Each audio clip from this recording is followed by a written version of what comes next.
Dear students, welcome to the online class arranged by Bakshiri High School. This is Rubel Chandra Pal, Assistant Teacher English, Bakshiri High School. I hope you all are well by the grace of Almighty God. I am also well by His grace. Actually, this is a wonderful arrangement. This is a nice decision for our school authority, especially our honorable head teacher, Mr. Abdul Awal Shafon sir, for arranging a nice program, for arranging a online class for you.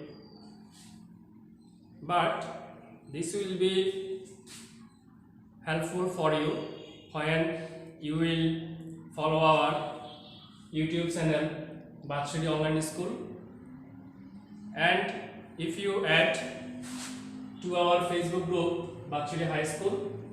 So I request you, I suggest you to subscribe our YouTube channel Bakshiri Online School and to follow our or add our Facebook group Bakshiri High School to follow our class. If you follow our class, I think you will be gainer and you will prepare for your exam and you can complete your syllabus. I think you will be ready for your exam.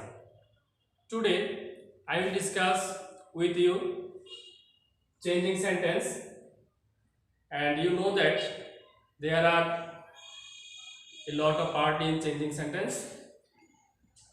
From that part, today I will discuss with you positive to comparative. You know that it is the part of degree or comparison of adjective. We know that there are three kinds of degree: positive, comparative and superlative.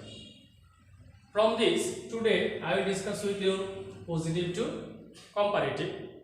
Now I will write an example from positive and then I will change it into comparative.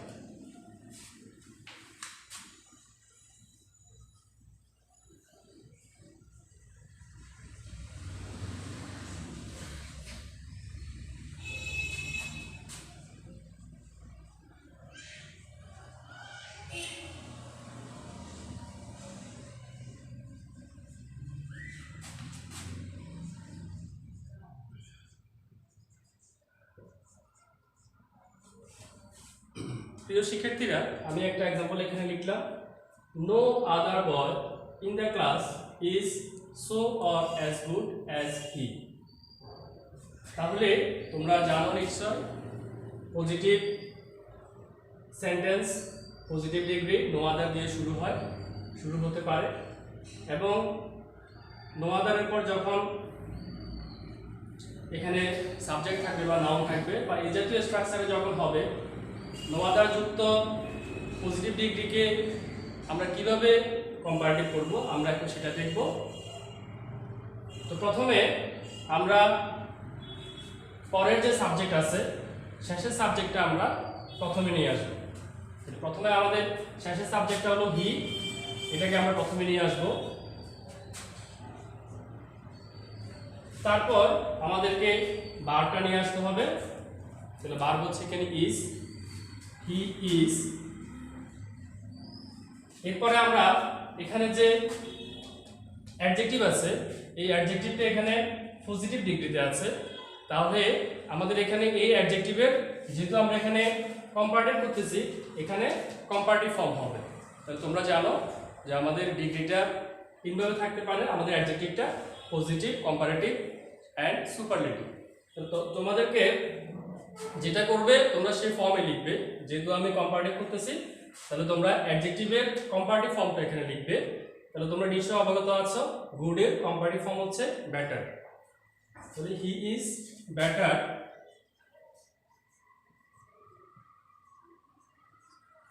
এরপরে আমাদের no other থাকলে আমরা no আদারের পরিবর্তে এখানে দেন any আদার ব্যবহার করব। তাহলে নো আদারের পরিবর্তে দেন এনি আদার।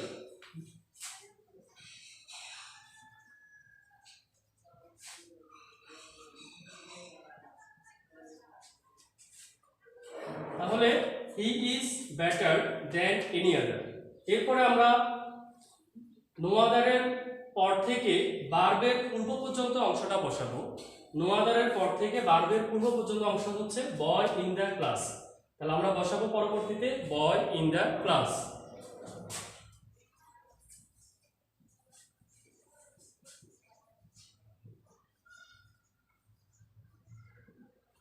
তাহলে আমাদের সেন্টেন্সটা কমপ্লিট হলো। সেন্টেন্সটা দাঁড়ালো হি is better than any other boy in the class.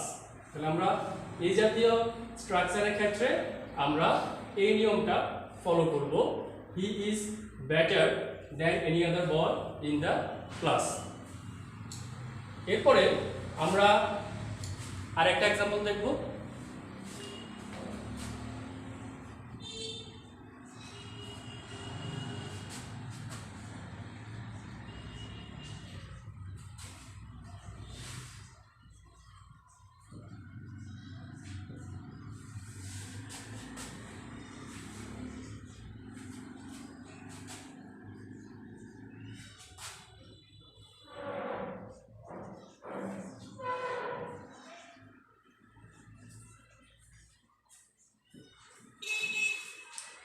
আমি আরেকটা एग्जांपल এখানে লিখলাম very few subjects are so easy as this।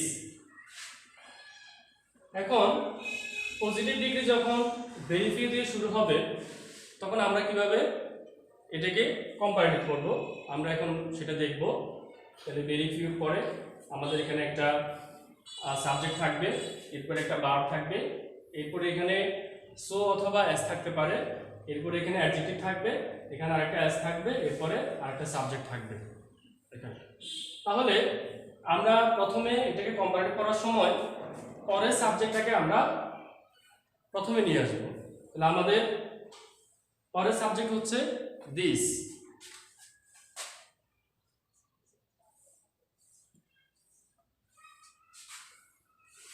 তাহলে এরপরে আমরা ভার্বটা বসাবো, এখানে যে ভার্বটা আছে ভার্বটা বসাবো।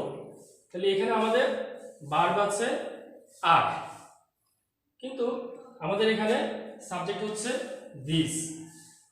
আমাদের এখানে আর হয়েছে কারণ তোমরা নিশ্চয়ই জানো ভেরি ফিউ থাকলে ভেরি ফিউ পরে যে সাবজেক্টটা এখানে থাকবে সেই সাবজেক্টটা প্লুরালে থাকে এবং ভার্বটাও প্লুরালে থাকে। কিন্তু তুমি যখন শেষের সাবজেক্টটা প্রথমে আসবে তখন তোমাকে দেখতে হবে আমাদের সাবজেক্টটা কোন ফর্মে আছে। এটা যদি সিঙ্গুলার হয় তোমাকে ভার্বটা সিঙ্গুলার বসাতে হবে, আবার এটা যদি প্লুরাল হয় ভার্বটা প্লুরালে বসাতে হবে। তাহলে আমাদের যদিও এখানে পূর্বের সেন্টেন্সের ভার্বটা প্লুরাল ছিল, কিন্তু আমরা যখন কম্পারেটিভ করব তখন আমরা এই ভার্বটা প্লুরালটা আমরা এখানে বসাবো না, সেটা নির্ভর করবে তখন আমাদের পরের সাবজেক্টের উপর।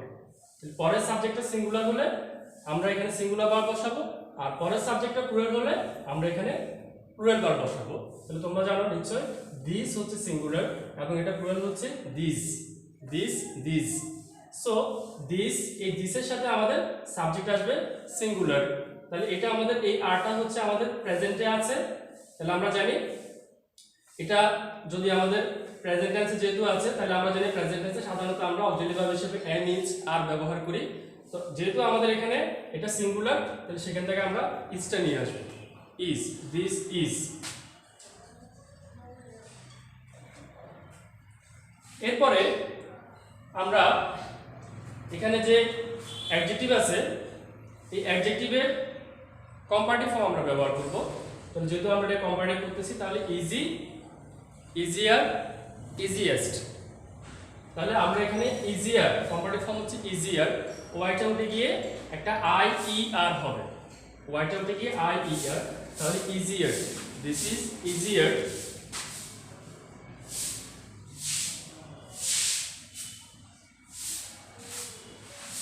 This is easier.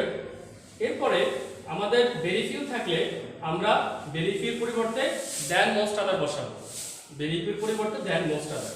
No other থাকলে নো আদারের পরিবর্তে than any other, but very few থাকলে ভেরি ফিউর পরিবর্তে দ্যান মোস্ট আদার। এই জিনিসটা তোমরা ভালোভাবে মনে রাখবে, নো আদারের পরিবর্তে than any other, very few থাকলে দ্যান মোস্ট আদার।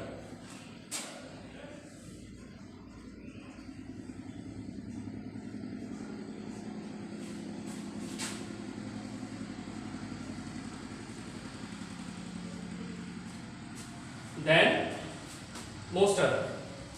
তাহলে এর পরবর্তীতে আমরা এখানে ভেরি ফিউর পরবর্তী অংশ থেকে শুরু করে ভার্বের পূর্ববর্তী অংশ বসাবো। তাহলে ভেরি ফিউর পরবর্তী অংশ হচ্ছে সাবজেক্টস এবং ভার্বের আগ পর্যন্ত সেটাও সাবজেক্টস, তাহলে এখানে একটা শব্দই আছে সাবজেক্টস। তাহলে আমরা এই শব্দটা এখানে বসাবো এবং এই শব্দটা যেভাবে আছে এটা প্লুরালে আছে সাবজেক্টস, আমরা ঠিক সেভাবে এখানে বসাবো। তাহলে this is easier than most other subjects.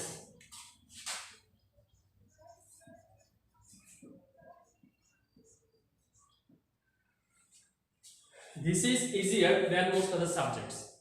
তো এখানে আমরা দুইটা সেন্টেন্স নিয়ে আলোচনা করলাম, নো আদার এবং ভেরি ফিউ যুক্ত সেন্টেন্সগুলো আমরা কিভাবে পরিবর্তন হয়। তো তোমরা এখানে একটা জিনিস খেয়াল রাখবে, সেটা হচ্ছে নো আদারের পরে যে এখানে নাউনটা থাকবে, নো আদারের পরে সেটা সবসময় সিঙ্গুলার থাকবে, এটা অলওয়েজ সিঙ্গুলার, এবং ভেরি ফিউর পরে যে নাউনটা থাকবে সেটা অলওয়েজ প্লুরাল। তাহলে এই নো আদারের পরবর্তী নাউনটা এটা অলওয়েজ সিঙ্গুলার থাকবে, এই জিনিসটা তোমরা একটু মনে রাখবে। এবং ভেরি ফিউ পরে যে নাউনটা থাকবে সেটা অলওয়েজ প্লুরাল থাকবে, এই জিনিসটা অবশ্যই তোমাদেরকে মনে রাখতে হবে। এবং আরেকটা ব্যাপার হচ্ছে যে তোমাদের এখানে যে দ্যান এনি আদার থাকবে, এই দ্যান এনি আদারের পরবর্তী যে নাউনটা থাকবে সেটাও সিঙ্গুলার থাকবে, এবং দ্যান মোস্ট আদারের পরবর্তী যে নাউনটা থাকবে সেটা প্লুরালে থাকবে।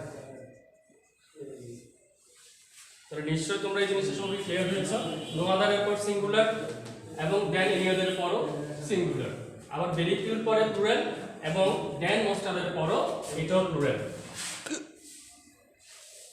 এটা অলরেডি আমি লিখেছি এখানে। তাহলে এই দুইটা ব্যাপার হচ্ছে লক্ষণীয়। আমাদের পরীক্ষায় সাধারণত এই নো আদার এবং ভেরি ফিউ যুক্ত সেন্টেন্সগুলো আমরা বেশি দেখতে পাই।